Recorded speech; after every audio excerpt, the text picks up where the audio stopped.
This is the JWN podcast. Landon Carter is an artist of many different mediums and styles. Recently, he's delved into the multimedia realm, combining acrylic paint and resin to create small, three-dimensional ecosystems carefully put together over several weeks. Landon's story of how he found purpose through his art is a story of nonstop growth and discovery, and I know you'll enjoy his journey. So please welcome my guest, Landon Carter. That was the first time I ever saw Shepard Fairey's work in person, like in that scale. You know what I'm saying? Like not just a one-off piece. And it was pretty cool. His work. I mean, he uses resin a lot on his stuff. Oh, does he? On the originals. Yeah. Oh, okay. So they're very textured. Like they'll have like a three-dimensional quality to a print that you might get, like that. Yeah. His original version, it's got like newspaper print as the background, and then really? It's really okay. like it's That's interesting. very cool. Yeah, I haven't ever been able to see a show of his in person, but definitely do love his artwork, and I live right by the lodge, so I do get to see that a bunch. So you had to drive quite a bit to come up here. Yeah. It's a little like, oh, Somerville's not too. Somerville's cute. We're at least on the. We're close. We're on the edge of Somerville, pretty much over here. Yeah. Somerville You're goes not. on It and goes on. way farther back, but. Yeah. No, I used to have band practice up here like twice a week. So. Oh no! Well, all right, hold on a second. Welcome to the podcast. Yeah. We'll just jump right in. All right. You recording? Yeah. Everything's Okay, recording. Cool. So you reached out to me. Yeah. On Instagram, and like the timing couldn't be more perfect. I was just like, okay, yeah, why not? This is why I do this. I'm always happy to talk to people I don't even know anything about. And you said that you play music, so Yes, I've been in several different bands. So you've been in bands, okay? Yeah. But most recently, at least for the past year, I focused only on my artwork. I've still been writing songs, but I'm excited because at the end of this year, I'll be releasing about a 4 or 5 song EP of my solo stuff. Nice. So in the past, it was just all work with other yeah, people. It was. I mean, and like there was bands that I was one of the main writers in, and then there was bands where I was just playing what I was told to play. Yeah. But yes, only one of the bands that I was in ever recorded stuff to get on Spotify or anything. But I've been playing. What was the name of that band? Cubea. Wait, what? Yeah, Cubea? Yeah, Cubeo. Okay. But even then, like we didn't ever get to record the serious stuff that we were writing. But just because right as the pandemic happened, we were about to record, and then so this is recent. Yeah, this is relatively recent. Last year, 40 years ago, yeah, in 40, 2019. Yeah, 40 years. Well, actually 2020, but wow. Yeah. But no, I quit most of the bands I was in last year just to focus on my artwork because I've been doing art for as long as I can remember, and I've been doing music since about 4th grade. But I can express myself a lot easier with art just because technique-wise, that's where I have the most skills. But very interesting. Yeah, it's definitely apparent in your work that you have a lot of patience, which is for people who are listening who are not familiar. Landon has gotten into resin-based artwork, so it's like three-dimensional. It's like layered, and you're doing like the background and some. It's very interesting and time-consuming. Yes, it very time-consuming is the right choice of words. But basically I'll pour a layer of resin into a mold that I've made, and I'll paint whatever I need to paint on that layer. Usually the first layer is like a background or something. And then I'll pour another layer of resin, paint what I need to paint on that layer. And progressively, the image just builds itself up. So it's almost like layer by layer. And so it's almost just like a blend between painting and sculpture.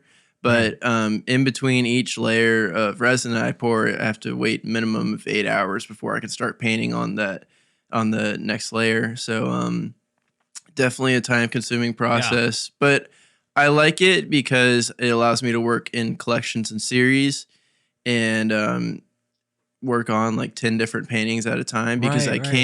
I can't Yeah. finish any painting in one session. You might spend an hour doing the painting, and then now you got to wait 8 hours to do it again. So if you have 10 of them going at a time, you can just be working all day long. Exactly. And I like that a lot. It in the short periods of time that I work on each painting daily, it just allows, I've got ADHD, so like I can't focus for very long on much stuff. So that is super interesting. It works really well with that. Yeah. Because you have ADHD. Mm-hmm. Yeah. But the idea that these pieces have to be planned out. Like once you come up with a sketch and you start, it's almost like a wireframe that your sketch, it almost looks like a 3D model. Yeah. to when you're trying to, like I watch on your website, which is LandonCarterArt.com. Yeah. You have linked a video of your process, and it's extremely interesting to see how much planning has to go in. You can kind of visualize what it's going to look like, in your mind before you even start. So like that whole, however long it takes. I think you mentioned earlier before we got on mic, it was 120 hours per piece? In that video, it was 120 hours for that piece. It was a 12, I think it was 12 inches by like, I think 18 I think that was it was 12 by 17 and a half actually for that piece, and then it was about an inch thick. That was 120 hours. 120 hours. but to have the that kind of focus as far as you're working on this thing, and it's not all 120 hours, Yeah, well, that was over the course of a month and a half. Exactly. Yeah. That's what I'm saying. Like you're working on the same you're working on other pieces at the same time, but the amount of time for each piece when you add it up is huge. Yeah. That's a lot. Yeah, I mean, even the smaller pieces that I do, the main size that I currently do is 5 inch by 5 inch by 2 inch. And even those can take upwards of 20 hours for each piece. But I do them over the course of a month. So yeah. And when did you realize to use what some might call a disability of having ADHD? Some might call, I don't know. It's so more like a learning difference, but yeah. But to apply what your I'm not going to say abilities, but just like what your style of learning is to this art form. Like, how did you find that marriage of, hey, this works for me? I'm struggling to find the right words. No, I understand. And not be offensive. You're not going to offend. I am not a sensitive artist. So, but I understand what you're saying, though. You kind of identified what I would call almost a superpower for this type of artwork. Yeah, exactly. Well, I believe that ADHD is a superpower when used correctly. It can totally be really hard in something that, and when you have to put yourself into a mold, but with this, I'm creating every part of this. Right. So tell me about that getting to that point, like discovering that. Well, I mean, my whole life I've been doing art, and like I've been on a path of trying to discover how to make it work with my personality, my learning style, and everything. Right. And I mean, like I said, just finding a art form that allows me to work on a lot of different things, so I can quickly switch between subjects and use that. Like quickly switch between subjects, and then just have a lot of different things I'm working on, so that I'm not spending more than 15 minutes on a single piece every time. So like when you paint on resin, it's nothing like painting on canvas, because the paint doesn't stick to the resin as easily as it would to canvas or a wood panel. Like a wet thing, like you do with oil painting, like it's wet similar. process. Yeah, it's similar, but well, Actually, I wouldn't say it's anything like that. So it's not similar. It's similar, but it's not similar. If that makes any sense. But basically, I have to paint what I want to paint, and then I have to let that dry, and then I can paint on top of that dried paint, and then it's finally opaque enough for it to actually be an image. Basically, my process is all like when I get up in the morning and I do my first session of painting in the day, I'll paint basically the shapes and stuff that I want to eventually cover with the detailed different colors and stuff. And that takes like 15 minutes for each piece. So I'm going bam, bam, bam, bam, set that piece aside, do the next piece, set that piece aside. And then it's just a revolution of getting back to that first piece, filling in the details, going to the second piece, filling in that details. And that way I'm quickly switching between subjects. So my brain doesn't really need me to take a break. And it just keeps it interesting. Well, I imagine, so part of the fun for me whenever I do any kind of artistic creation is that moment when it starts to come together. But I feel like with yours, that's a long payoff. Oh my God. Like it seems like you're like looking at mush until the final, until it finally comes together towards the end. So that must be extremely satisfying. That moment when it switches over to like, hey, this looks like my subject now. Yeah, no, that doesn't happen usually until about 3 weeks in. But wow. It can be pretty anxiety inducing at times. Be like, I don't know if this is gonna come together. But when I finally sand the pieces, I shape them and I put the final layer of resin on, and I get the clear image coming out, and it's the final piece. It's all worth it because I mean, not to sound pretentious, but there's nobody doing any artwork like I do with resin. As far as I know, I haven't found a single person. I've found similar people who do stuff on wood panels and do multiple layers of resin, but my stuff is completely only composed of epoxy resin and acrylic paint. So wow. So what's the is there a failure rate? In other words, you're doing 10 cases. Breakage rate. Breakage, or the image just doesn't work. I've had 2 pieces in the past year that didn't work out. But that's it. Out of that's pretty good. I think close to 50, maybe. I think close to 50 pieces I've made. Wow. Yeah, that's a great percentage. Because oh no, I like. Well, the thing is, resin is so expensive, so I'm very conscious of making the image work, and I also plan everything out in Photoshop. For most images, some things like koi fish and stuff I've painted so much that I don't need that, but I definitely use references a bunch. So I'm very conscious of the cost. So as you're working, you know exactly what you're doing. Yeah, kind of like that like you don't realize how much planning someone has to put into a piece like this. Like it's fascinating. Beyond the vision and the idea of coming up with like this kind of pretty unique way of using that medium, just the amount of trust that you have to have, like faith in the process of knowing like I'm putting in a lot of work, and if I don't do all of the homework beforehand, if you don't know exactly what you're doing for each step, all of that work just goes out the door. But it sounds like you are really like that really suits your personality of being able to have that much control. Yeah.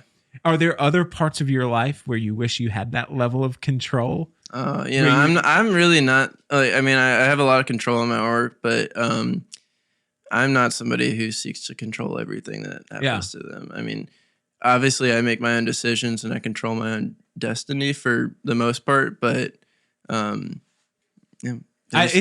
universe is kind of completely out of your control. If you think you have control over everything, I think it's a really inflated ego. No, but it's a nice feeling to have something in your life that you can predictably know the outcome. Yeah, absolutely. So that you can work really hard at something and know that, hey, this is like there's a satisfaction and a genuine like good feeling to have that kind of power over something in your life. Yeah. And I don't mean like power for people or things like that. I But understand what you're saying. Yeah. but it's an interesting, like satisfying.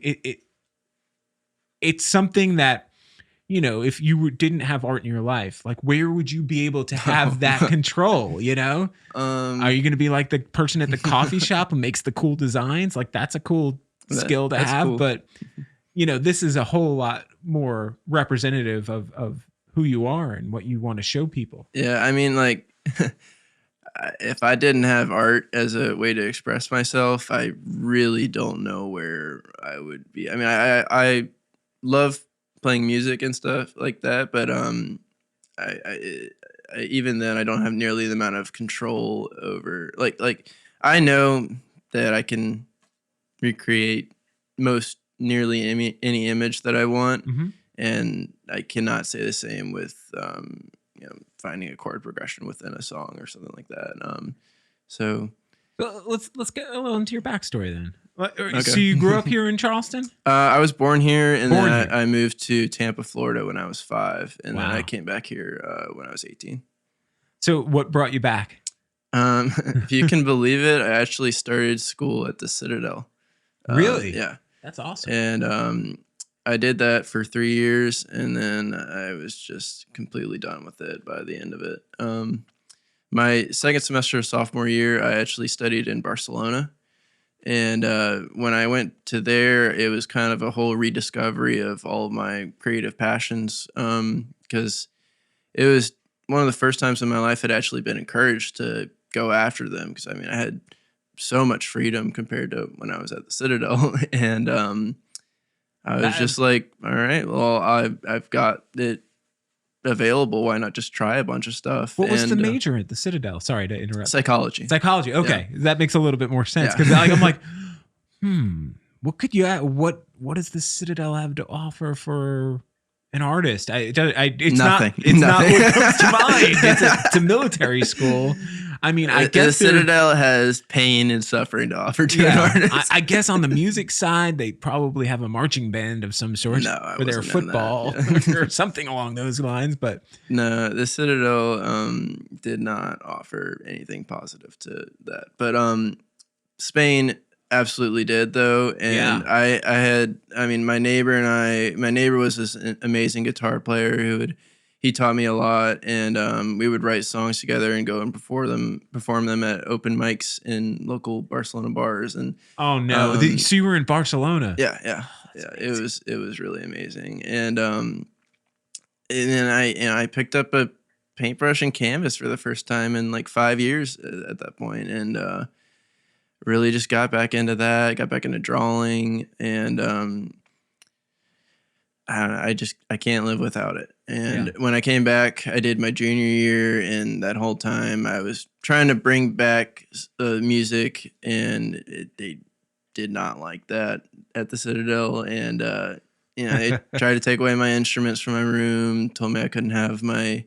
Wait, you weren't allowed to even have an instrument in your room? Oh, I mean, you're allowed to have like an acoustic guitar, but I had gotten an electric, had an amp, and...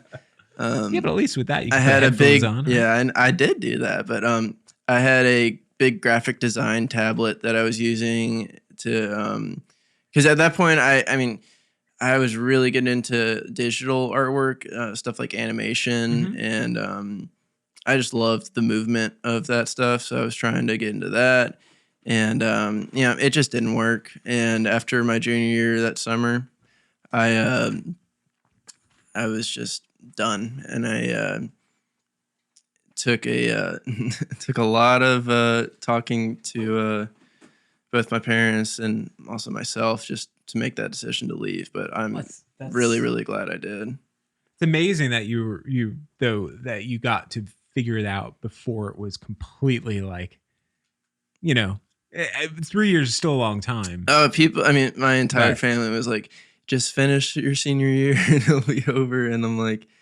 I think I'd kill myself if I had if I had pushed myself it's through almost like, what's the point of that? Because you're not going to use that education, or at least the degree. Mm-hmm. You're probably going to fall back on some of that education as you go on in life, for sure. Yeah. But, the degree. It's like, why not just jumpstart my life? I think a lot of people in college feel that way.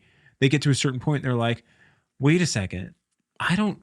I I'm can not just going to start use it. working now. I don't need this piece of paper. Like for what I want to do with my life, I don't need this validation. I've got what I need. Yeah. I've learned what I needed to learn. Let me start now while I've got the fire. Yeah. Well, I mean, I'll get into this in a little bit, but I mean, I am still I've transferred to college, Charleston. I'm Mhm. there currently right now, and I will be finishing up my degree either in the fall or the spring, fall of this year or spring of next year, and in psychology still. Yeah. But psychology is definitely still something I'm interested in the future, specifically things like art therapy. Mm. I could see myself in the future using that to help like underprivileged kids express themselves through artwork. That's something I'd really want to get into when I'm older. But Actually have an art therapist scheduled to come on the podcast to talk about that in the near future. Very So cool. Very I'll cool. let you know when that one drops so Yeah, you can check definitely. out what she has to say about it. Because I find it completely fascinating to bring those two together. Because I've been saying on this podcast like a broken record, I love the language of art. I love that, we have these other forms of communication that some of us, words don't come easily.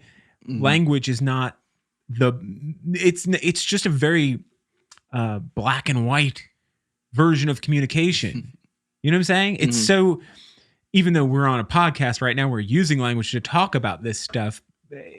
Like anything, seeing the artwork, feeling the artwork, your artwork, looking on your website, even though it's a really good job, and it's not gonna show what it's like to see it in person. That is so different. And the same thing with using words. Like you're not gonna get the same emotion that you might get from talking to someone in person, looking in their eyes, absolutely, seeing their body language, feeling the vibe that comes off of them, and really experiencing. And again, music, same thing. Like you can listen to a recorded music. Live music is a totally different animal. And you're talking about a relationship, a communication between the audience and the artist that doesn't exist when you're listening to a recording. So there's all these versions of art that satisfy that need to try to communicate in all these various ways. And yeah, I think art therapy is such a great thing. And I'm very curious to see how professionals are using it and what they've learned in their career. So I'm happy that that's part of what you're looking to get into, because it's such a, I think it's an amazing way to communicate with somebody who's struggling. Absolutely. I mean, like I said, I literally wouldn't be here today without art. I mean, it is how I most purely express myself, and has been a form of healing my whole life.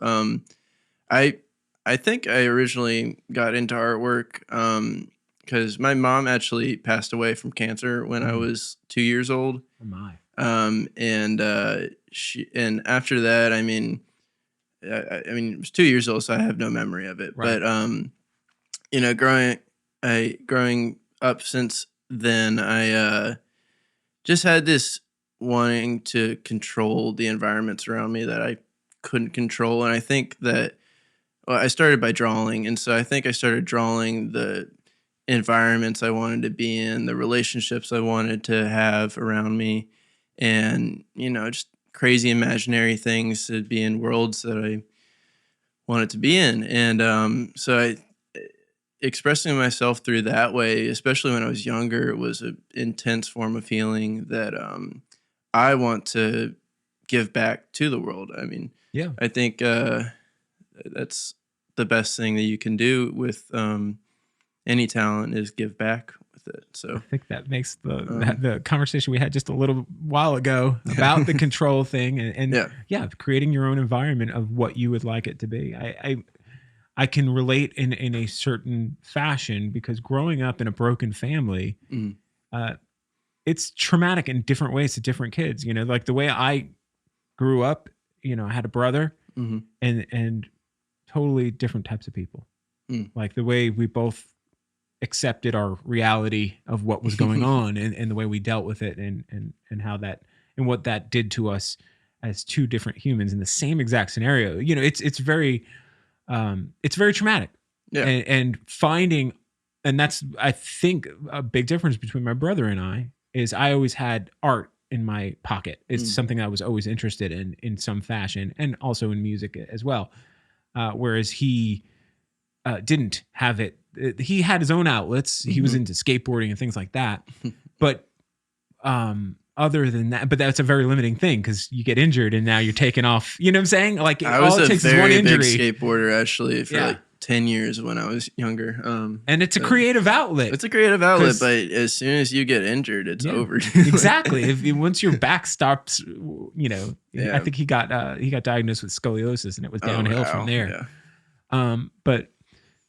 But yeah, having the art for me was definitely a way of coping, and like you said, building your own reality, or at least making sense of the one that you have. Yeah. And finding realizing, you feel isolated growing up in that situation. I don't know if you felt that way. Definitely, yeah. And then when you can communicate with other people on an emotional level that goes beyond words, it's priceless in your journey. Mm-hmm. So young age, did you you grew up with your father? Well, my dad remarried very soon. I was 3 years old, and then we moved. And my stepmom is 100% my mom. Like, she raised you. She totally. I call her mom. Like, be ridiculous not to. I couldn't think of not doing that. But so I mean, my family wasn't necessarily like broken or anything, right? But I mean, it was hard getting used to having a new mom at first. Sorry, I didn't really know exactly where we're going with that. It's because you have a family structure. Yes, yeah. But there is still that little thing that like I have everything I need, but it's different. Yeah, I mean, there was definitely a level of like not knowing what was going on exactly. And you're not sure how to even like identify that feeling or make sense of it. And sometimes it shows up in weird ways. Sometimes for some kids it shows up in like moments of rage.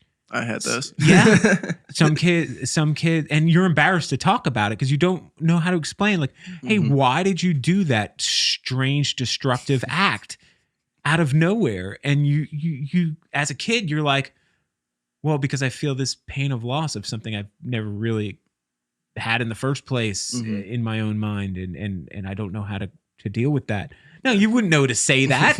You'd just be like, I don't know. No. It's funny because like now I'm nearing the completion of this psychology degree, and I know how to express myself in psychological terms, and I've been to therapy since like 5th grade periodically, and so I know how to express myself with all the knowledge I have now. But when I was a kid, I just didn't have the vocabulary for it, and looking back, it's like, oh, you just had these little things that you could have said and it would have explained a lot more. But I mean, such is life. Like, and it's different versions of acting out. Sometimes it's self-destructive. Sometimes it's outwardly destructive. Sometimes it's not destructive at all. Sometimes it's just creative, or, there's so many different ways that people process those complex feelings, and you don't know where they come from, and they come out of nowhere. You know what I'm saying? Oh yeah, like I can very 100%. Much relate. Yeah, you're just, everything could be fine one day, and all of a sudden you're just like, and I mean, obviously when you get older, I think it gets a little bit, for most people who find an outlet, it gets under control. Yeah, but when you're young, oh my goodness, yeah, it's scary. I am just very grateful to have found, or I don't even know if I found art, if it found me, but to have art in my life and music in my life, and also, the great friends and family have been supportive. Was it something that came up in school, or was it something in your house? Oh, yeah. Okay. So, I mean, I went to this like super Christian school from like kindergarten through 5th grade, and they were not very receptive of some of my outbursts, I guess. Yes. They also weren't very receptive of me drawing in class all the time, but couldn't help that. But so yeah, that there was a lot of conflict between me and teachers and stuff up until about 5th grade, and then I switched schools to a more artistically open school, and then I became a lot happier after that, and had much less. I don't think I had any conflict at that school, really. Yeah. Well, that's great that you were able to make those shifts. Yeah. Because it's not always an option for everybody to be able to do that, to make that choice. No, I mean, I am extremely privileged, and I'm very grateful to have the opportunities that I have. I mean, because I could have had to have stayed at a school that, wore me down so much, and then maybe I would have become an angrier person, and now I'm. They try to fit you into that box that they hope all the kids would fit into to make their job easier. Doesn't always work. Well, was it something that somebody approached you and said, "Hey, maybe you should try this different thing," or did you kind of cry out and said, "Hey, this isn't working for me"? I think a little bit of both. I definitely was very much insistent to my parents that I did not like this school, and I think somebody suggested to my mom at the time that I switched to this other school, and that was great that you were able to have that conversation, because I think of how many kids probably are in that similar situation who don't speak up about it. Who's just like, this is my reality. I just accept it, and it sucks. And that's something I just have never been able to fully comprehend. I get it, but I just like, I don't know, speak up. well, it's I think young kids don't know that they have that option. Yeah, I mean, it's exactly like I said earlier about me not having the vocabulary at the time to express myself. I mean, lots of kids just don't have the vocabulary or see that's a reality that can be actualized. It's so scary to look back in your life and you think of all of the left turns you could have made that would have changed your whole trajectory, and to think that there are schools that don't put as much emphasis on the arts and music, and I think like those are just as important. And I see athletics are starting to like have less and less, my son's 17 and like they have PE one semester out of the, out of the 4 years? Out of a year. Oh, okay. So half the year they're not doing like gym. Huh. And I'm like, wait a second, that was part of like that was life. Yeah, that was every week. At least once a week you had gym class. But I think in my grammar school it was twice a week. But like these kids aren't moving, and then they don't have a lot of art programs. Yeah. It's a lot of extracurricular stuff for music. It's not part of the curriculum. And I'm like, how many kids don't know? Yeah. Because they just aren't being introduced to it at home, and now they don't have it as readily available at school. Yeah, that's tough. That's a tough situation. I think that to do with the shift of people going a little bit away from things like team sports and stuff, I think that most people are encouraged to do team sports because it's more of like, you learn how to work with the team, obviously, and you have goals and weekly things that you have to accomplish. It's kind of like a little bit like working at an office job or something like that. And I mean, that's a great preparation for, contemporary life. But I think there's other ways to learn all those skills. And people are realizing that more, that, this isn't the 80s or you need to be on this team, and this team throughout each different semester and season. You can run an art club, and that's an amazing way to learn some leadership skills and, different, skills of life that you can also learn in a team sport. And so there's lots of different ways to learn those skills that people, I think, used to just think were exclusive to the captain of the football team. And the one thing that it's, and I think it's important as a kid to try all those different little things when you're young, because you just don't, we'd like to think that the music kids and the jocks didn't get along. It's not the case. But there's anymore, a lot of crossover. Yeah.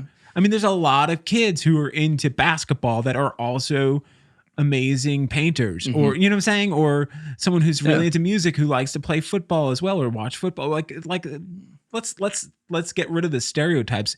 I mean, is it likely that the art kids are going to hang out with the art kids and the jocks are going to hang out with the jocks? Yeah, but I think it's a lot less crossover nowadays. Yeah, I think it's a lot less of a wall between the two. Yeah, well, I mean, I am only 23, so I can't really speak that far back in history. But I mean, I think that there used to be this distinction, especially like from like the 60s through like the late 90s, of like you had certain people who only listened to this type of music. You had the rockers, you had the disco kids, all that stuff.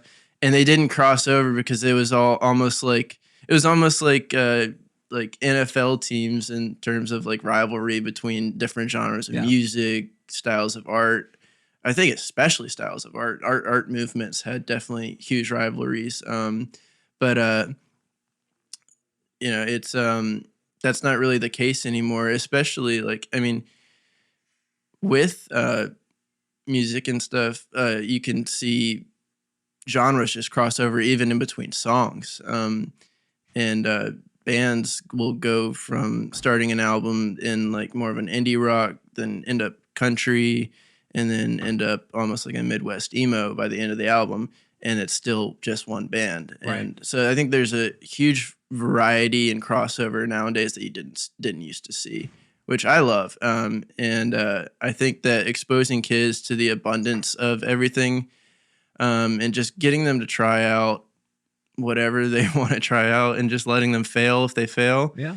And if they succeed, they succeed. And I think that the point of it all is just to find what you like, find what your passion is, find what makes you wake up every day. And that's something I want to give back to kids in the future once I mean, whether it's with art therapy or even just like, if I have a successful art career, what's this if teaching, stuff? Teaching what's this stuff. if stuff?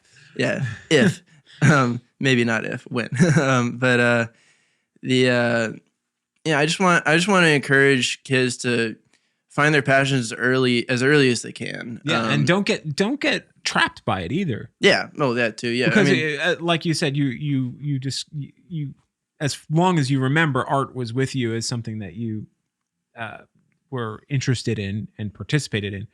As far as music, you said it was a little later in your childhood. Mm-hmm. What was the inspiration on the music? What got you into music? I watched Back to the Future with my dad in his hotel room one time, and I saw Michael J. Fox get up and do the Johnny Be Good cover during that movie. So Chuck Berry was your Chuck tipping Berry, point. Yeah, and it was just like I just saw the way he moved a crowd, and I was like, wow. And so like after seeing that, I was like, all right, I need a guitar. And so I started guitar lessons, rented a guitar, and then just never stopped, really. What was your musical influence like? Because if you started with guitar lessons, were you being kind of like, okay, here's a song to learn, or was it more like, all right, we're going to do fundamentals first? And so I definitely wish I had originally learned guitar differently. But I mean, I started how primarily everybody starts guitar, learning songs I liked and wanted to play, which at the time was like Green Day and stuff like that. That's good to start with. Oh yeah, also a little bit of classic rock, like Pink Floyd is still my favorite band of all time. But I was learning some of those songs, and I never learned any technique really up until I was like 19. Wow. And because in high school, I actually took a pretty long break from music and art, and did a lot of wrestling. Actually, I was a very big wrestler, and just didn't really make time for art and music. And then, like I said, I'd rediscovered it all when I went to Spain. But yeah, it was a long break.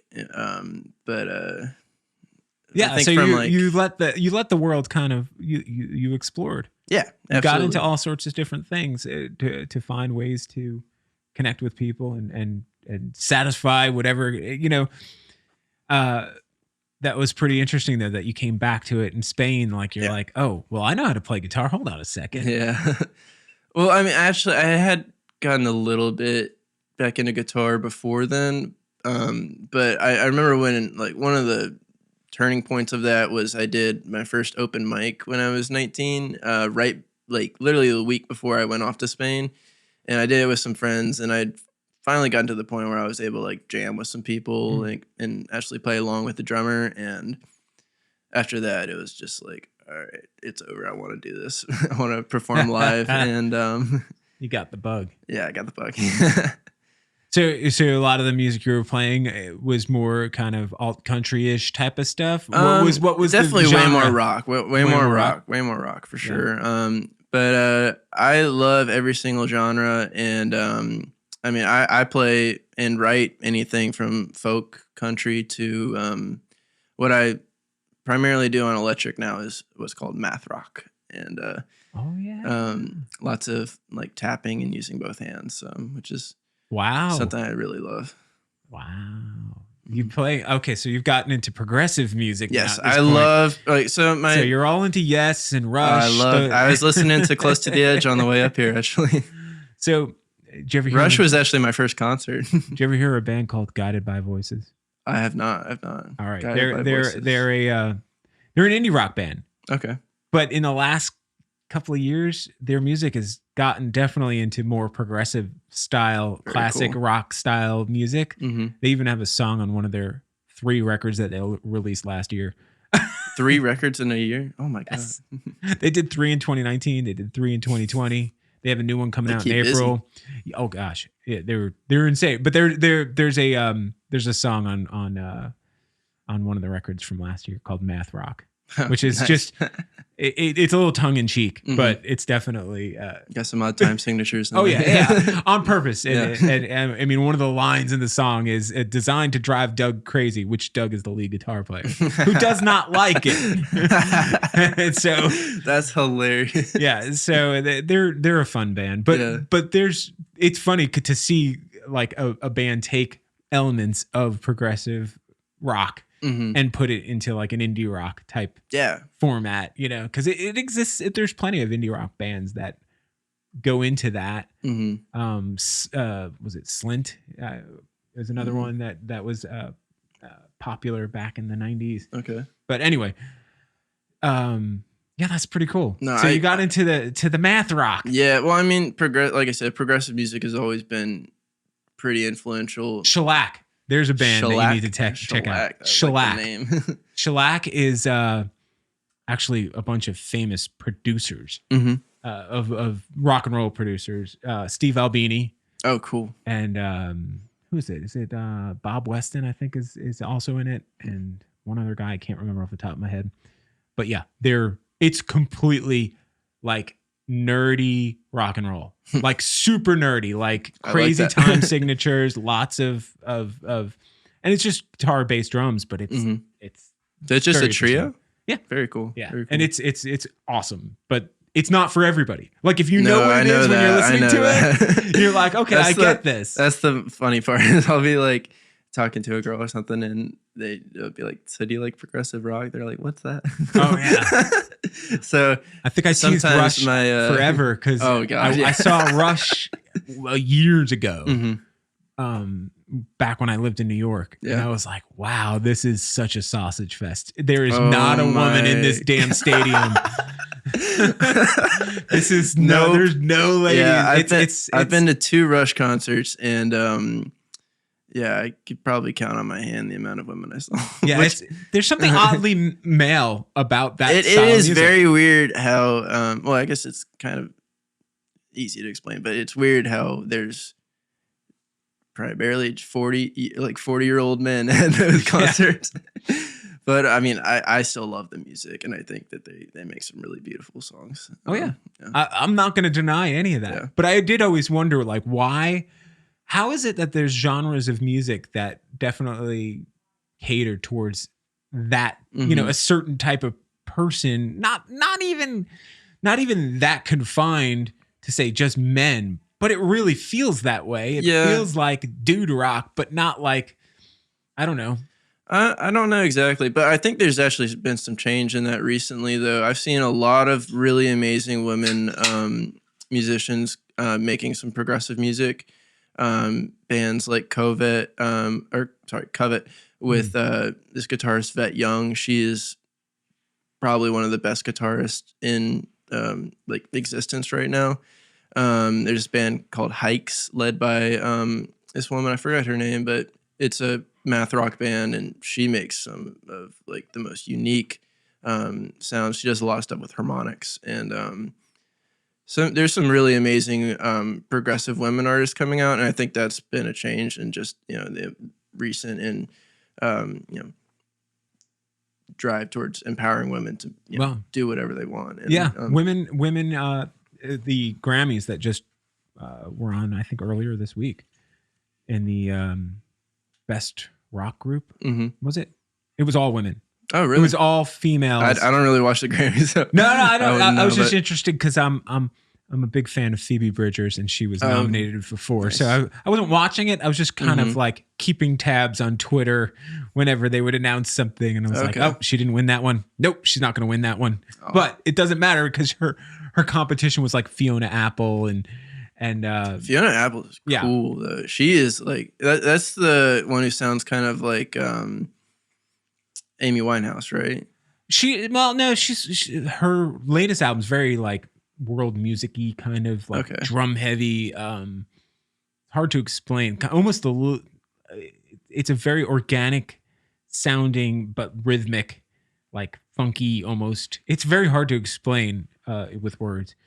But there's a sound that she's got going with this new album that's really kind of unique to her. Nice. And but she was in an indie rock kind of or alternative rock maybe back in the 90s, and she's just kept going. But she's really honed her own sound, and she's very cool. She's fantastic.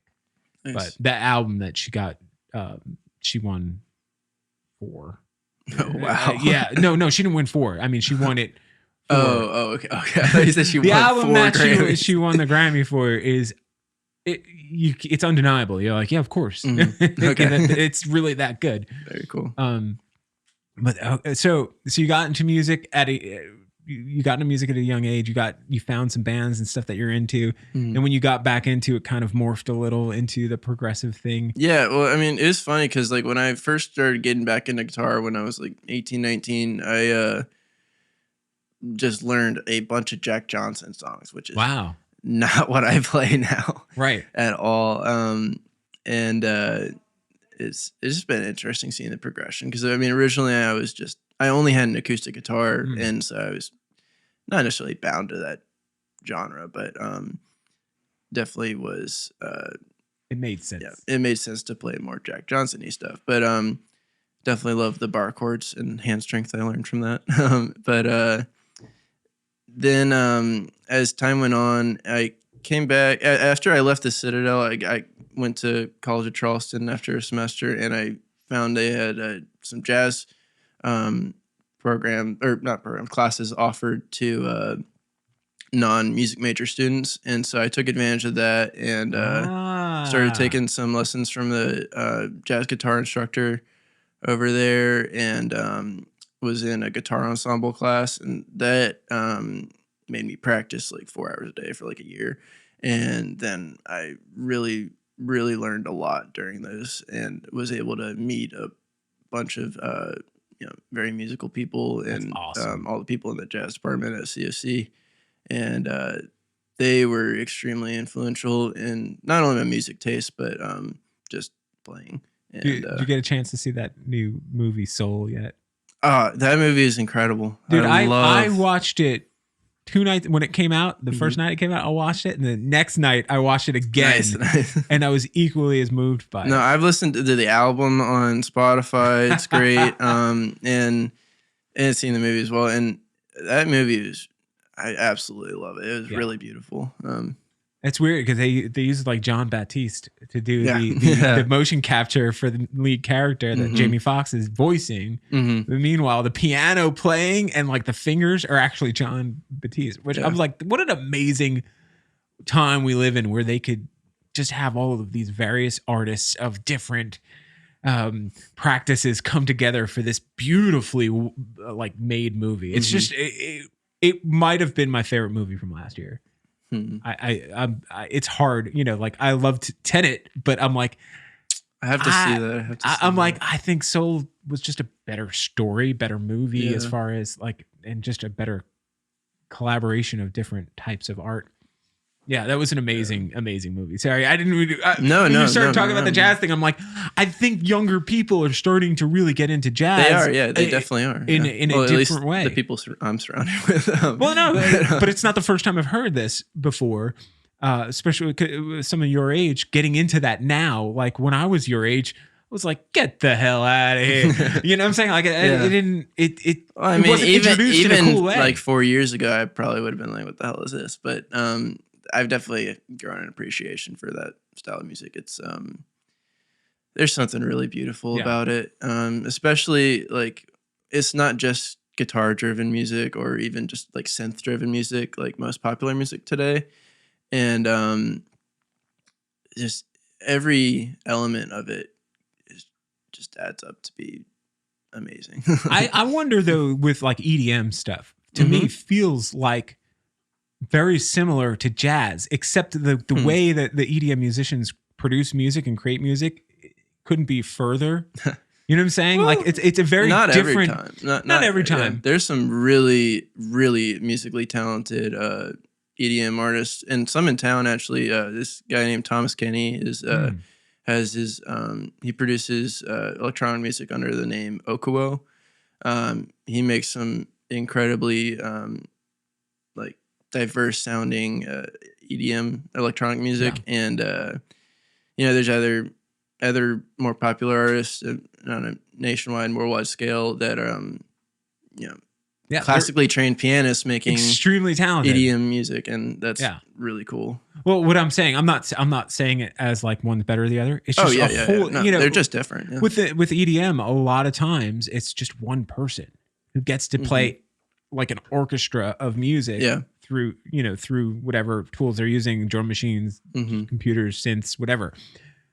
Whereas with jazz, it's usually a band. It is a You collaboration. can have a one person, like a jazz guitarist or something like that. But for I'm talking about like a trio. When you think about like a jazz or combo, you're gonna see multiple people working together. And even if they go in a studio, they're gonna have studio musicians come in. Whereas EDM is it's a very like solo type thing for most. Well, performance wise, I would say that's true. However, I mean, behind the scenes, like in the studio, there's a lot of collaboration with EDM, especially like every major EDM artist you've heard probably has had, and there's some that are different, but probably had like 5 to 10 different people collaborate on songs.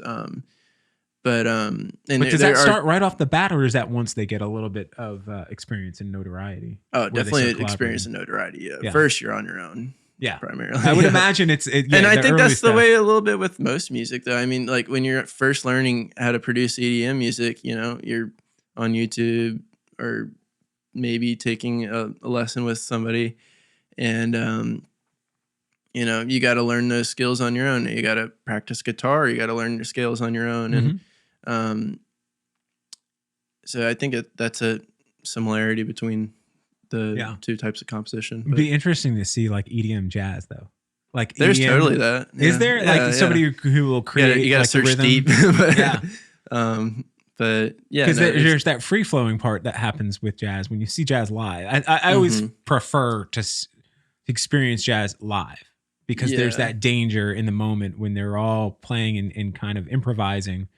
That you never know if it could fall apart, and if it does, will you catch it? Yeah, will you know that it fell apart, or do they cover up? How trained is your ear? yeah. So there's something interesting to that. I love that it's getting this resurgence now. Yeah, and probably I would imagine it will be built upon. Oh, completely. I mean, like music, art, whatever is just a little bit of a representation of life, and that's what's going on. It's going to be represented. So with your music life, we kind of got a good idea of your growth and transformation through that artistically. What was kind of similarly? How did you start from a child? You're into drawing, whatever it is you're doing, and then have you experimented with other mediums as far as like, Oh yeah, oh yeah, yeah, lots and tell lots and tell lots tell of us a little different bit about mediums. that. So I mean, I'll just start out with like Salvador Dali, Rene Magritte, Rob Gonzalez, Hmm. probably some of my three favorite big artists of all time, and they have a lot to do with surrealism. And when I was in about eighth grade, I had the opportunity. Thank God, I lived by the Dali Museum in St. Petersburg, Florida. Yeah. And so I got to go to there and just see there's something about surrealism that really just draws me to it. And so from there, I was inspired to work with some painting. It's around eighth grade again. So did that, and then did a little bit of modeling with like, not clay outside of some like ceramic days in art class at school, but more like building models, like more architectural. Yeah. And then from there, I think, got to high school, took a break, focused more on sports. But then, like I said, got back to Spain, did more painting, and then I got into digital artwork from there, Right. focusing more on stuff like animation, Photoshop, Illustrator, doing stuff like graphic design. And then after the Citadel, that brought me towards working with some live events people, promoters in Charleston, making posters for live events. And again, digital stuff. But then I got just more back into painting, and I actually experimented with doing some really cool installation type work. I had this idea to arrange canvases at varying distances from a wall. And when you stood in one place, it all together made an image. And it took up like half my bedroom doing it. But the one image that I experimented with was a picture of Kurt Cobain, or a portrait of Kurt Cobain. And on each canvas, there was different images from his past, things that contributed to his mental illness and eventual suicide. And like things like syringe, guitar, microphone, etc. And when you stood in one place, all the canvases that were at varying distances from the wall made up his face. So it's almost like a collage. When you see those collages that kind of Yeah. make an image, Mhm. and when you zoom in, it's like pictured. Yeah. Exactly. Yeah. Very cool. That's amazing. But yeah, so I experimented with that. I didn't have, it was more of a prototype at the time. I didn't have like any of the actual supplies I needed, and I want to revisit that and eventually do something like the whole 27 Club. But that was cool. And then I got into just more abstract painting, which was just me blending colors together and making shadows within those colors, and it was cool. But it wasn't as subjective as I wanted. But with those mix of colors, they ended up looking kind of like waterways. So I was like, why don't I add fish into here? Which led me to painting a bunch of koi fish on all that stuff. And then I was like, well, why don't I pour some resin over this to make the painting look kind of underwater-ish? So that's what led to me working with resin. And you're like, And wait, I then- can paint on top of this layer. Yeah, and then back in May, I was finishing up a series of koi fish, and I was like, well, after I poured the resin on top of this, I was like, well, wouldn't it be cool to paint on top of this layer and then have kind of a 3D effect? And I actually never did it on canvas, because then after thinking about that, I was like, well, why don't we just forgo the canvas at all and just paint on the resin? Because I never really liked painting on canvas because the texture of it, I don't like. The texture of the fabric and stuff, because just Especially can't with get as acrylics. detailed. Yeah, Yes. with acrylics, it feels clunky. Yeah, Yeah. exactly. And the I do enjoy painting on wood panel, but said forgo the resin, or forgo the canvas and just paint on the resin and see how that works. And I made this little tiny like 2-inch by 2-inch koi fish, and out of the layers of resin painting, and showed it to one of my mom's friends in Tampa who's an artist, and she was like, all right, you need to start making a lot more of these and you're going to sell them. And then the rest is history. So let me ask you, so you started that in May of 2020. Yeah. Is when you kind of stumbled. Do you believe, or is it just non-consequential that the pandemic and the time that possibly you were afforded from like completely that forced isolation helped? God. No, I am extremely grateful for the course of life that the pandemic has taken me through. I know that I am very privileged and that a lot of people have struggled a lot, and I feel very sorry for those people. But Right. I mean, like, it afforded me so much time to reflect on what I wanted to do, what I wanted to create, and I was just allowed to make an experiment. And it had been something that I'd wanted for a long time. I've been just asking life for just give me like a week break, and then I got like 2 months break. Yeah. And then I was like, all right, well, I'm just gonna do whatever I want now. Like, yeah, that I think depending on where you were in life when that started, when the realization is like, oh, I've got to readjust everything. Yeah, you were in a good position, a good place in your life to take advantage of that. Like you were looking for it and kind of like, okay. Yeah. I think for some people who were forced into it, having that ability to pivot what might have been clouded by whatever else was going on in their lives. But that's very fortunate that you were able to. It's kind of interesting that you stumbled upon this method in a time that's so time consuming at a time when you had time to actually learn it. Yeah. Oh, I mean, or figure it out, I should say. Yeah. I mean, I wish that I had found this medium much earlier in my life, but I don't think that I would have or would have been able to, Right. because the amount of time that it takes. But well, it sounds like in your short amount of years that you've been around that you have done a lot with the time you've had so far. Like you've been constantly evolving and growing. Like the amount of different things that you were into throughout your very formative years. It's awesome because it has informed you and allowed you to get to these points where, hey, now I can turn the dial back as far as go, and really just flesh out something that, before you probably never would have had the time. Yeah. Well, I mean, like I said earlier, I mean, my mother passed away when I was so young, so I have been exposed to death very early. And once you recognize that death is an inevitable part of life, you just want to take advantage of life. And I was very lucky to be able to realize that much earlier in my life, and like contributed to I would say I'm a very adaptable person. So things like the pandemic and stuff have not caused. My anxiety levels have gone down since last year. So I thrive in solitude as well.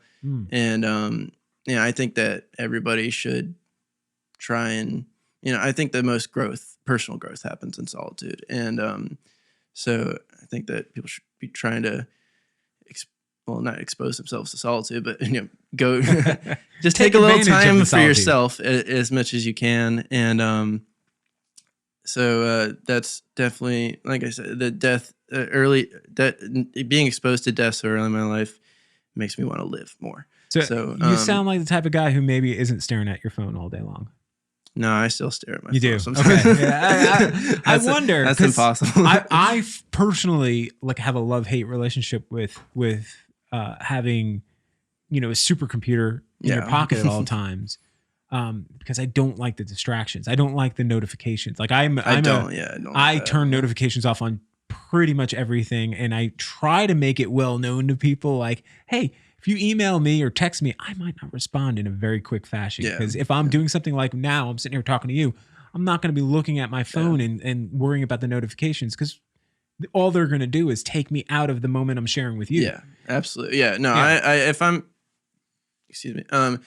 if I'm in something, I'm not going to be on my phone. Like if I'm at a concert, I don't take pictures ever, because I know that somebody else is probably going to take pictures. So Yeah, the only thing I take pictures of on my phone are really just like the things I have saved for like future inspiration for artworks and You're stuff. getting old when you start taking pictures of things so that you can zoom in on it and read them. That's when you know I'm not there yet. when you reach that point, then you're like, okay, well, Yeah. put that in the plus column because this label on the back of this package of food that I can't read to find out what's got in it. I can just take a picture of it and zoom in. Like, yes. I'm hoping I don't get there very soon. No. But when you find yourself doing it, you'll laugh because you'll be like, I'm gonna remember this conversation when that happens. I haven't gotten to the point where I'm using like AirPods to act as like, poor man's hearing aids. Yeah. Well, maybe I'll get there sooner because I play drums and stuff sometimes. So yeah. But yeah, no, I'm not there just yet. So you've gone through all of this stuff. You've gotten to this point right now. I imagine if I were to talk to you a year from now, not that you'd be on to something completely different, but that you'd have another different thing. Oh that yeah, you've maybe like either stumbled into or life has presented or whatever. Well, where do you see this going in the future? Like what's obviously right now you've got something you're super excited about. But have you gotten seeds of other things? Okay, yes, there you go. Yeah, I definitely have. So I mean, with the resin artworks, I've just been creating, rectangular cubes of stuff. But with what I brought in today, my most recent painting, I've gotten into actually sculpting the, quote unquote canvas or the resin, and that's something I want to really evolve. Like creating installations that all fit together like puzzle pieces and canvases that are not just rectangles, right? And different awesome shapes. So I want to get a lot more into sculpture and sculpting the pieces, and as well as trying to get back to that 27 Club series. Like I said, of all the different canvases arranged at different distances from the wall. I mean, there's so many different subjects and designs I want to paint. Definitely want to get more back into surrealistic images, and I mean, there's so much I want to do, and that's something I'm extremely grateful for the resin to. I mean, it kind of showed me how I can take these old things that I used to draw and then reimagine them, or take images of, even some of the stuff that you have on your wall and imagine how they can be transformed into three dimensions. And so that's something that's been a big change in how I perceive everything I see. Is like, could I make this into a resin piece, or could I transform this into a 3D thing? And then how can I tell this story in a totally different exactly and installation? That's something that's been a big change in my mind. And then I also am getting back into digital artwork as well, primarily focusing more on 3D modeling on a computer, not only so that I can plan out future resin pieces that I want to sculpt, but also I don't know if you know what NFTs are. Of course. But yeah, I want to obviously break into that market as well.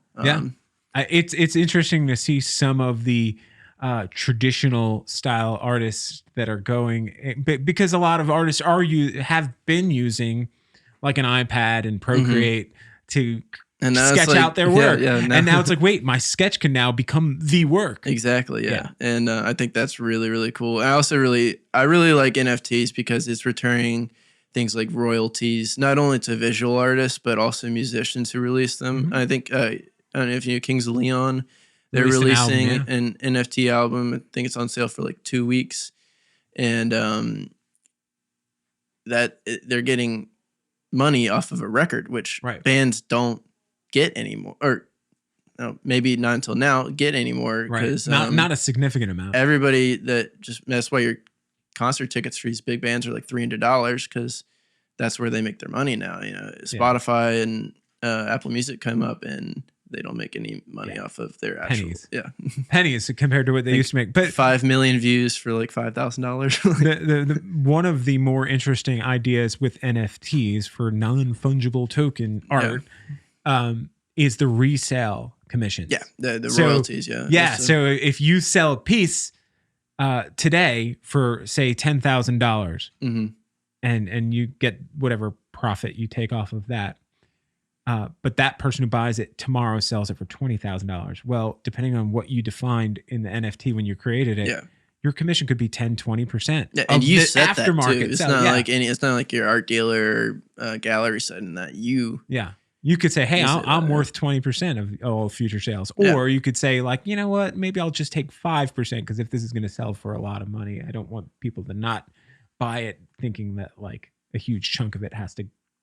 Is factored into the price, that type of thing. But regardless of whatever mentality people use to set those things, you have control. It's your choice. And then you can get paid on the same piece of work that you did as long as you're alive, as long as people are selling it, as long as there's still perceived value in it. And it's interesting right now. It's such a complex idea to talk to people about. And you could see it is, but it isn't, because it's, I mean, sorry. It makes sense to people who are paying attention, or if you already understand what a blockchain is and you're understanding cryptocurrency, then it's a no-brainer. But for a lot of people, it's funny to see whenever there's discussion publicly about it, you're going to have this amount of people go like, this is stupid. Why can't I just screenshot the image and take? Well, it's different than that. Because it's no longer, that's not. You got to recognize that all markets aren't actually real. They're just everything, nothing in life is real. Your dollar is just what you perceive it to be valued exactly. as. I mean, even something like democracy, it only is valuable as the people that believe in it make it to be. So, it's the same thing with digital artwork. People want to own the originals of artwork, but I mean, you can go to the Louvre and take pictures of Mona Lisa, but you don't own it. Or you can buy a print of it that looks amazing. Yeah, you can buy a cliche of just about anything that's offered and get very close aesthetically to the real thing without it being the real thing. The idea is the NFT makes that token that's associated with the JPEG or video file, whatever it is, the digital property, that token makes it unique and it can never be reproduced. That token basically is the item that gives it its your uniqueness. Certificate of authenticity. Right. So you can reproduce a thing. It's not about seeing the artwork. It's about ownership and it's about scarcity. Yeah. And there's people like, if you think a diamond or a piece of gold is scarce, it's like we haven't even mined it all. Whereas with these things, that item, like Beeple Crap selling his collage for $69 million. What a perfect number for that guy, by the way. But for him to sell that, it's not entirely about that one piece of artwork that's attached to it. It's the idea that one piece of artwork is scarce in the idea that when it's combined with that token, that's the original. Yeah. And so it can never be reproduced. Yeah. You can reproduce the image, but you can't reproduce the image attached to the token. Yeah. And that's where it makes quote unquote sense. At least in my eyes of, it's an original piece of art and somebody out there is going to want to own it. Somebody did want to own it and bought it for such a large amount of money. But it's no different than saying I've got $1 million of actual physical cash. Yeah. The perceived value is only if somebody that you were to exchange that goods finds the value in that as well. Yeah, and that's something that's very I don't think everybody realizes. It's just nothing no one talks about necessarily it that way. Real. Right. It's just what this group of people agreed on. I did a podcast. It's so funny. I did a podcast with an artist, Vic. We talking about NFTs, and as soon as I'm explaining it to him, because it was an interesting opportunity. I had done an interview with him, and as he was leaving, I was like, "Hey, do you know anything about NFTs? You want to do an extra couple of minutes talk about that real quick?" And when I explained that to him, he goes, "Well, then what is money?" And I was like, exactly. Dude, oh my gosh. Yeah, Exactly. What is money? What is money? It's just an idea of like, it's an Yeah. agreement between people of value. And that's just so, I mean, I try and really just love to observe the absurdity of life. And it just makes me laugh. It just makes me laugh.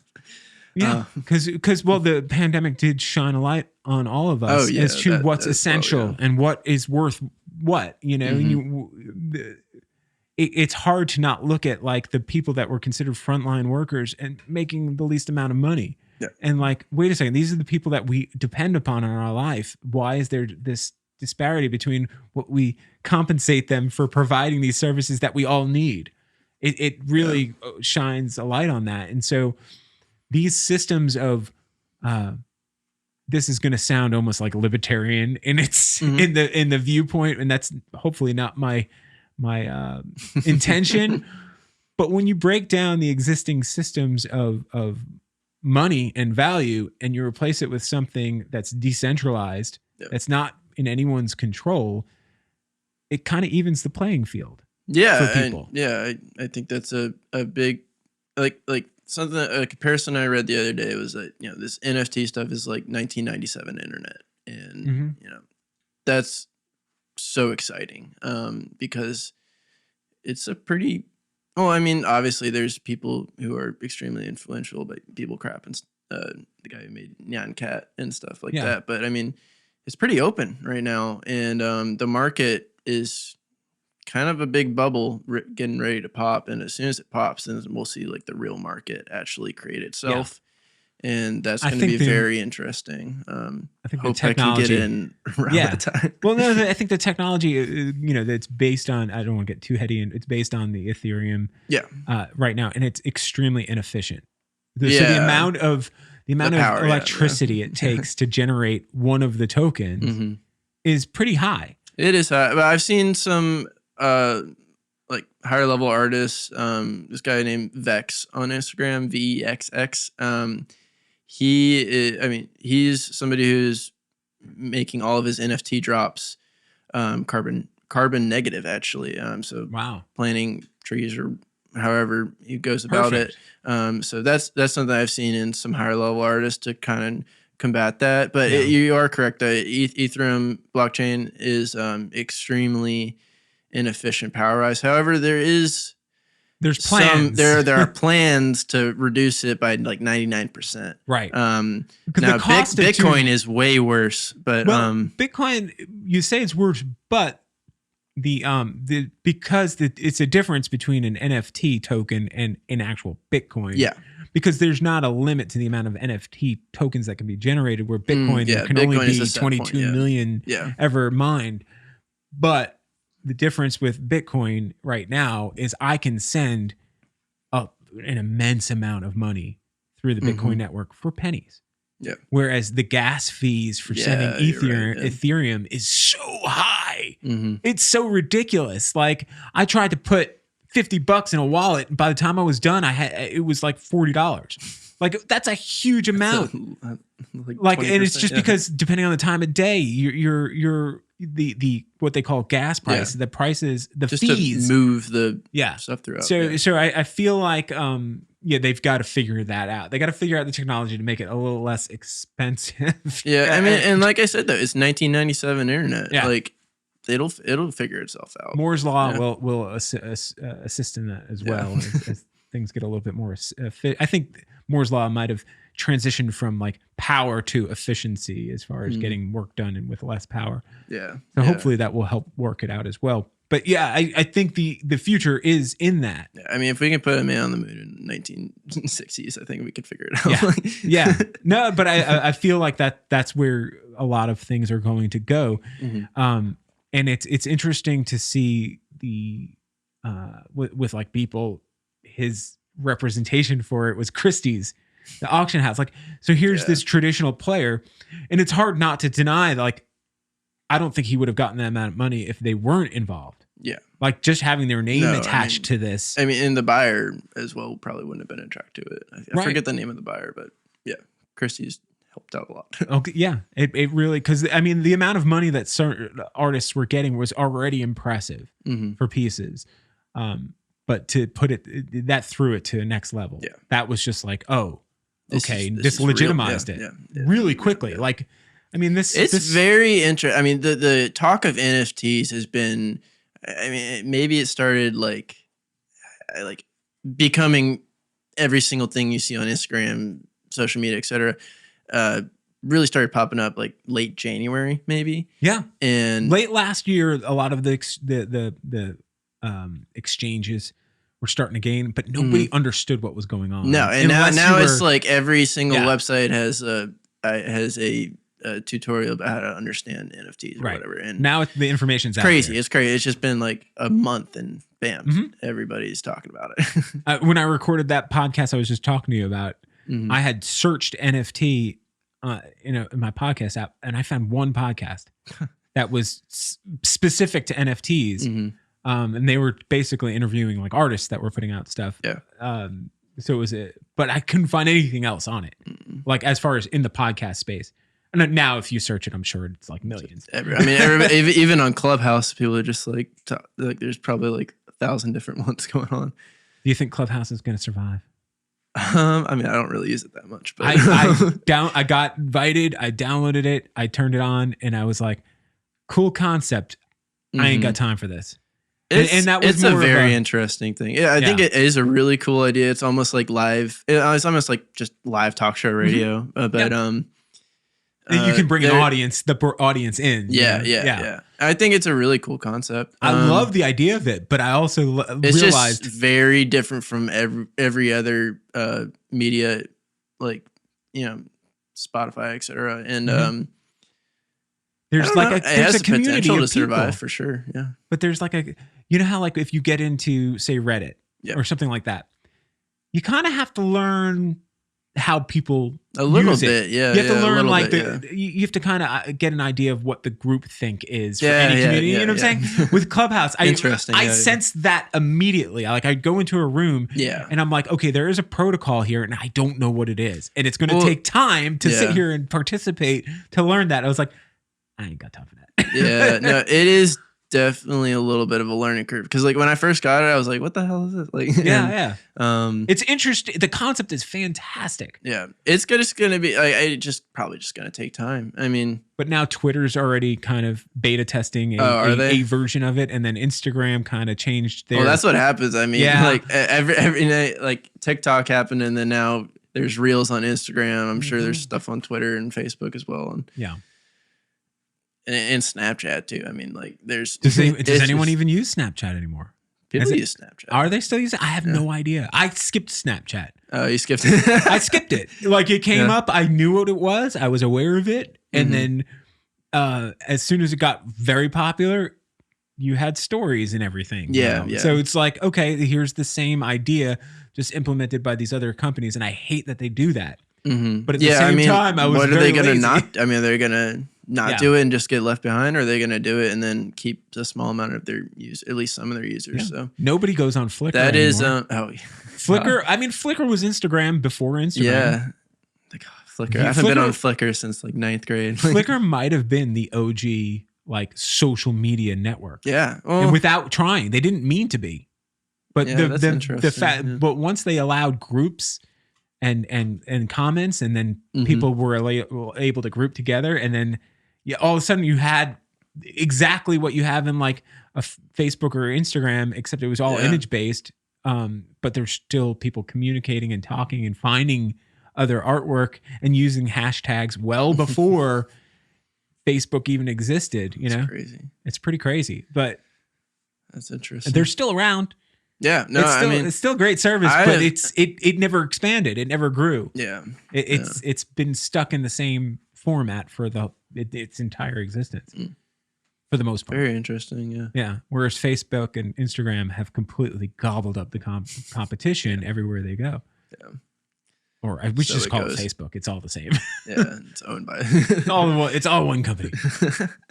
Well, that's awesome, man. That you're thinking in that term. I have also seen some artists that will do a drop and attach it to a physical piece. Yeah, I mean, I'm interested in that. The thing Although the about that resale is just it's yeah. weird because the analogy I use is like it's kind of like tying a rock to a rabbit when you're trying to go trying to race it, I guess. Because you have this physical piece that Yeah. reselling is going to take time, and the NFT you could just pop up back on Nifty Gateway and bam, it's can be resold so quickly. It can be resold Immediately. 100 times in 10 minutes. Like I've been watching some of the drops because if there's an artist I like Greg Mike is an artist I like, and he's recently put some stuff on Nifty Gateway. And you'll see they'll do a limited drop. They'll do like a 5-minute drop where you however many they sell in 5 minutes at whatever price they set, that's how many is made, and that's it. That's all that's minted. Exactly. Yeah. And then at minute 6, you're seeing them selling. Yeah. Like people who missed the 5-minute drop, couldn't get in on it, they're already buying them for way more money than it was introduced at. It's so crazy. It's amazing. That's interesting that you're thinking in those terms. That's what I'm thinking though. Like I might talk to you in a year from now, and you're like, "Oh yeah, remember when I did that resin art? That was so 2020." Oh, no, I hope that doesn't happen. No, but you'd be like, like check out. You do have to evolve as an artist for sure. Right. I mean, I don't anticipate me doing the same pieces or sculptures or shapes that I'm doing this year in 5 years. Right. But you'll learn something from that and bring it with you to the next thing. Exactly. Yeah. You're already thinking in 3D space because of this artwork now, and it's just a natural. I won't even say progression, but a natural evolution. Yeah. Evolution to think of it in every way. Like you said, you walk around, you're seeing things, and you're like, how can I recreate that artistically and put it in a 3D space? And you've been doing that for a while. So like, like 3D modeling is kind of it sounds like that's your wheelhouse in many different genres. Yeah. Well, I mean, like I said, I'm still learning all the programs for the digital stuff that I want to do with NFTs, but I definitely think in 3D. I mean, I think a lot of people do as well. But, well, can you imagine like taking your idea with your portrait? I'm just that'd be cool. with the 27 Club thing, which is by the way, it's perfect for the age you're at right now, because that's something that is really top of mind in young late teens, early 20s. That the idea of death and permanence and all of that becomes very, very I don't know if it's an evolutionary thing in our brains that you become a lot more I think it's more of like a societal thing where we're just at this point where we're like, we're trying to not necessarily figure out who we are, but at the same time, just trying to figure out what we want to do. And because there's just, I mean, especially recently, I think there's just pushed for individuality. And I think that the people who are themselves the most become the most successful, not necessarily money wise or anything, but just like happiness and finding a purpose. Finding a purpose. Yeah. And and where I was going with all of that was saying like, oh, imagine you took like your idea of 3D canvases and making like taking other things and bringing them all together, thinking in the 3D space and doing that with sound, doing that with audio. Yeah. Like imagine going to a concert and like you have the space to move, and depending on where you're standing in the room, you're getting a completely different audio experience. Very interesting. Because the placement of like speakers and lights and that is very cool. I actually right before the pandemic, I was doing audio and lighting design at this company called Production Design Alliance in North Charleston, and I was really excited to be working there because I was learning a lot of that stuff as well. Yeah. Like a lot more like lighting design for live events and audio, and so that was definitely that's a very cool. Because now you're adapting to the environment, which is kind of like how you're thinking artistically right now is like, how do I make this space work? That's really. We're getting heady into the possibilities here, but I think it's so interesting that's kind of your current specialty is thinking in 3-dimensional spaces, and it's limitless. Oh, That's amazing, that's man. the best part. Like I said earlier, there's so many different subjects and designs and shapes I want to create that that's what I'm most excited about is just the vast array of like endless ideas that there are for me to Is there work on.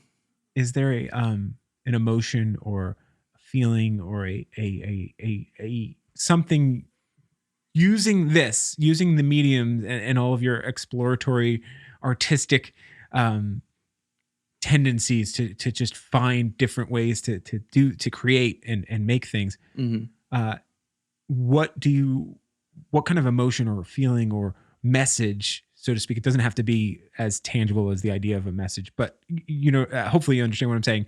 What are you trying to convey to a potential consumer of your artwork? Um, well, I think that I want my artwork to serve kind of like as a vehicle for to promote a sense of openness to the world, openness to vulnerability Mm, of yourself, and realization of just the absurdity of everything around you. And like, I mean, even things like color. We only see three colors in the world, yeah.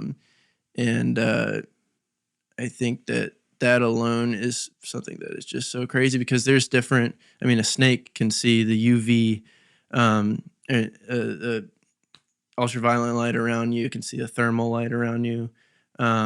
The a pigeon can see um, different colors than you can see, and there's a shrimp that can see 13 different colors in the Wow. ocean.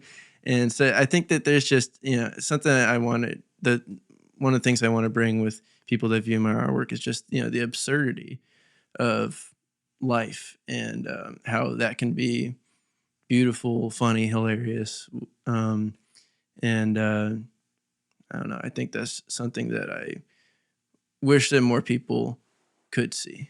It seems from So our conversation, I also just to tag on that, get an idea that that having or finding and having the ability to control what you can control, yeah. and like understanding what it is you actually can control, because a lot of Hmm. people go through life not knowing that like as at a young age, changing schools, things of that nature, where there are some things that are in your ability to control. There are things you can't control, but then the things that you can control, why not take control of them? And yeah, and it seems like you've been doing that, and Yeah. to your advantage, being able to explore and live life to the fullest, because of your ability to to see what can be controlled, what can be manipulated, what can be changed, Hmm. yeah, it's just beautiful, man. Thank you. Thank you. Yeah. No, I mean, it definitely felt a little bit different than most people my whole life in that, in my perception of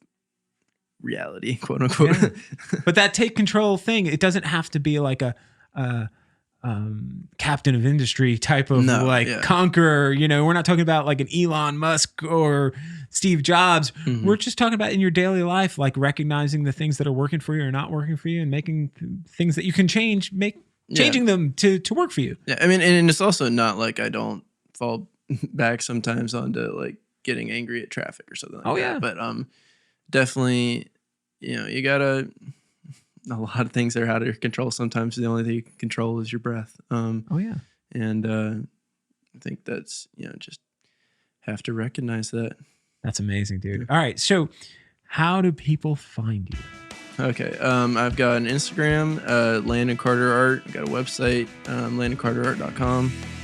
And you can Find you find by me there. searching Landon Carter you can art. search Landon Carter Art on Google. It'll be the first thing that comes up. So. Fantastic, man. I'm excited to see what you got coming up, because you have such and I don't want to sound like patronizing, but you have this maturity to your outlook on everything, and it you definitely conquered the hardest parts of being a creative person.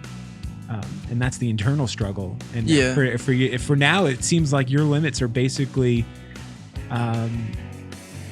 you're not very limited as far as what want to explore and do, and that's so refreshing. I'm just extremely excited for the future. I'm still so young in having discovered like the resin stuff and everything else that I want to do, that all I am is just excited for the future. Definitely check out Landon's Instagram and his website, and check out that video of the process, because you will get a real that helps to explain it, because it's something that it's so hard to take a good picture of my art because the images are three-dimensional. So when you take a picture of something, it flattens it out. But the video can definitely give you a little bit more in-depth understanding of it. 100%. All right, man. Anything else you want to add? No, I'm good. Thank you for having me on. Dude, thank you for coming. This was awesome.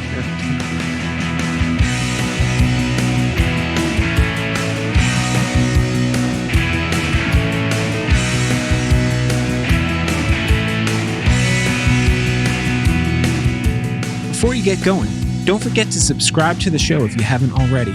And also, you can check out more at jwnpod.com or follow me on Instagram at JoeLatex. That's at JOEL, the number 8X. Have a great day. Peace.